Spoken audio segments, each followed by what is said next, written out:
उत्तर प्रदेश के बाद मैनपुरी से खबर है। मैनपुरी में डबल मर्डर का खुलासा हो गया है। यहाँ रिश्ते के दामाद ने गांव के युवक के साथ मिलकर इस घटना को अंजाम दिया था। शादी से जुड़े आभूषण लूटने और पुराने रंजिश का बदला लेने के लिए दंपति की गोली मारकर हत्या की गई थी। हमारे सहयोगी सतन सिंह साकी के मुताबिक यूपी के मैनपुरी में बरनाहल थाना क्षेत्र के ग्राम फूलापुर में दोहरी हत्याकांड का पुलिस ने खुलासा किया है। रिश्ते के दामाद ने गांव के ही युवक के साथ मिलकर इस घटना को अंजाम दिया था। साथ ही शादी से जुड़े हुए आभूषण लूटने और पुरानी रंजिश का बदला लेने के लिए दंपति की गोली मारकर हत्या की गई थी। यहाँ पुलिस ने लूटे हुए आभूषण और 2 तमंचे बरामद किए हैं। गौरतलब है कि 26-27 जनवरी की रात फूलापुर निवासी 60 वर्षीय रमेश सेन साक्य और 58 वर्षीय उनकी पत्नी अनीता की गोली मारकर हत्या कर दी गई थी। मृतक के पुत्र ललित की तहरीर पर पुलिस ने अज्ञात के खिलाफ हत्या का मामला दर्ज किया था। यहाँ घटना के बाद से ही पुलिस को इस बात का शक था कि किसी करीबी ने ही इस घटना को अंजाम दिया है। पुलिस ने घटनास्थल और 6 किलोमीटर के दायरे में लगे CCTV कैमरे चेक किए और सर्विलांस सेल की टीम की मदद से घटना के समय इस्तेमाल किए गए फ़ोन कॉल पर भी रडार लिया गया। यहाँ पुलिस लाइन के सभागार में SP गणेश प्रसाद शाह ने घटना का खुलासा करते हुए जानकारी दी है कि संदेह के आधार पर पुलिस ने फूलापुर निवासी आनंद पुत्र मान सिंह को पूछताछ के लिए हिरासत में लिया तो उसने घटना का इकबाल कर दिया है। उसने जानकारी दी कि मृतक के चचेरे भाई के दामाद अर्जुन पुत्र सूर्यचंद निवासी नगला राय थाना गिरोर के साथ मिलकर उसने ही इस घटना को अंजाम दिया है। खुलासा होने के बाद पुलिस ने अर्जुन को भी गिरफ्तार कर लिया है। पुलिस ने 5 लाख से अधिक के सोने के और 2 लाख रुपए अधिक के चांदी के आभूषण और 2 तमंचे इनसे बरामद किए हैं। आइए देखें पुलिस अधिकारी ने क्या कहा। 27 की रात को थाना बरनाहल ग्राम फूलापुर में एक दंपत्ति रहती थी, पति पत्नी, बुजुर्ग दंपत्ति। और सुबह यह सूचना मिलती है कि किसी ने उसे गोली मार के उसकी हत्या कर दी है। सूचना के बाद तत्काल पुलिस में फोर्स वगैरह वहाँ पहुँचते हैं, FSL की टीम पहुँचती है, अधिकारीगण भी पहुँचते हैं। इस मामले में DI सर भी मौके पर आए थे और हम लोगों ने गहनता से घटनास्थल को देखा कि 2 अलग अलग जो रूम है जिसमें बुजुर्ग दंपत्ति अलग अलग सोए हुए थे, उसके सिर पे गोली लगी हुई है। शुरुआत में ये कह पाना मुश्किल था कि गोली लगी है कि नहीं लगी है, कि कोई धारदार हथियार तो नहीं है, लेकिन बाद में पोस्टमार्टम रिपोर्ट से ही क्लियर हो गया था। तत्काल ही SP आर राहुल के नेतृत्व में टीम बनाई गई, इसको लीड CO साहब कर रहे थे। इसमें हमारे थाना पटवारी की टीम, थाना करहल, थाना Kurawali, SOG, cyber cell, surveillance cell Gagan के नेतृत्व में ये सभी टीम। और मैं ये भी बताना चाहूँगा कि जनपद में जो हमारे पहले के SHO रहे हैं UP 112 पटवारी जो वहाँ रहे हुए, उनको भी लगाया गया था और पूरी टीम 24 घंटे काम कर रही थी ताकि इस घटना का अनावरण हो जाए। बाद में हमें इस घटना के बारे में जो जानकारी मिली है तो वहाँ से ही जो हमारे लोकल इंटेलिजेंस है उसके माध्यम से कुछ नाम आने लगे, जिसमें नाम सबसे पहले आनंद का आने लगा कि ये चूँकि इनके साथ पहले भी मृतक मतलब जो मृतक पुरुष है उनका विवाद हो चुका था, तो वो कहीं ना कहीं एक विवाद की स्थिति थी और कहीं ना कहीं इसे कह सकते रंजिश मान सकते कि रहता था इनका।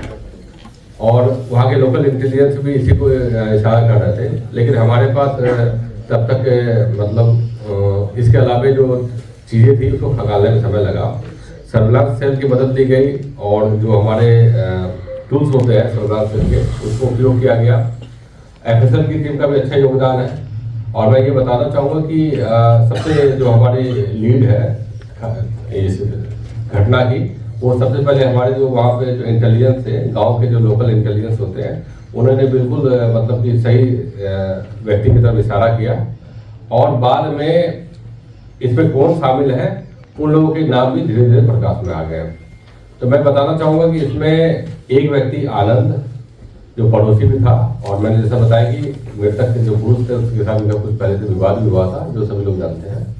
वादी भी इस बात को बताया है कि हाँ मतलब उनके भी संदेह में ये थे उनके द्वारा। और एक नाम है अर्जुन जो गिरोर का रहने वाला है, और वो भी जब हमने पता किया तो एक रिश्तेदार के रूप में सामने आया है कि जो वादी है जिसकी मृतक हुए थे उनका दूर का ही या कहीं ना कहीं एक रिश्तेदार है। दोनों ने मिलकर इस घटना को अंजाम दिया। इस घटना में एक बहुत अच्छी कड़ी मिली थी हमें टॉर्च, जो घटना स्थल से मिली थी। बाद में वादी के द्वारा ये बताया गया था कि ये टॉर्च किसी और का है, हो सकता है कि जो अभियुक्त आए हो उनका छूट गया हो। टॉर्च के बारे में जब जानकारी दी गई और उसका दुकान का पता लगाया गया तो ये पता चला बाद में कि ये टॉर्च अर्जुन का है। और वहां से ये लोग फिर हमें लीड बराबर मिलते रहे। तो इसमें दो बातें सामने आई। एक तो जो आनंद है वो मृतक से कहीं ना कहीं बदला लेने की स्थिति में था। वो चाहता था कि कोई ऐसा एक साथी मिल जाए जो किसी और मोटिव से इसको मारने के लिए तैयार हो जाए। अर्जुन को पैसे की आवश्यकता थी, वो तैयार हो गया तुरंत ही। दोनों में आपस में पहले प्लानिंग भी हुई थी।